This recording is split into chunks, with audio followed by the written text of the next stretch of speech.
In today's video, I'm going to teach you how to add QR codes in CapCut, fast and easy.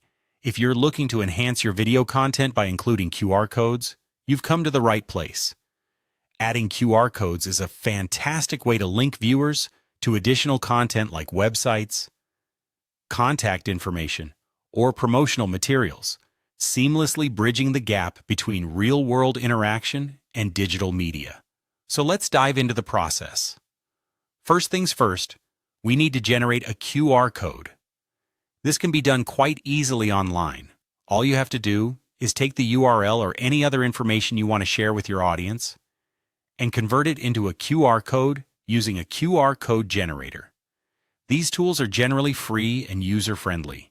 You simply enter your link or text, and with just a few clicks, you'll have your QR code ready to download. Save it to your device and remember where it's stored, as we'll be accessing it shortly. Now that we've got our QR code image, it's time to bring it into CapCut. Open CapCut on your device and start a new project, or open an existing one where you want to add the QR code. Once you're in the project, tap the Import option. Navigate to the location where you saved your QR code on your device and select it. The QR code should now be in your media library within CapCut. Next, we'll drag our QR code image onto the timeline. To do this, simply select the image from your media library and drag it above your video clip on the timeline. Placing it above ensures that it overlays on top of your video content. With the QR code on the timeline, we can now adjust its size and position to fit your video perfectly. Click on the QR code in the preview window to bring up the resizing and positioning handles.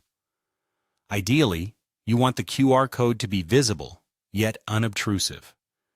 A good place to position it is in one of the corners of your video frame. Resize it by dragging the corners of the image until it is large enough to be scannable but discrete enough to not distract from the main content. Finally, let's consider adding a bit of animation to make the QR code pop. CapCut offers simple animation options like fade in or zoom. These effects can make your QR code appear more integrated and engaging within the video. To apply an animation, click on the Effects panel and choose your desired effect. Apply it to the QR code by dragging the effect onto the image on the timeline. This can make the transition of the QR code appearing in the video smoother and more visually interesting. And there you have it. You've successfully added a dynamic QR code to your video using CapCut. This integration not only enhances the interactivity of your video content, but also offers a seamless way for your viewers to engage further with the material you're presenting. Thanks for watching, and I hope you found this tutorial helpful in creating more interactive video content.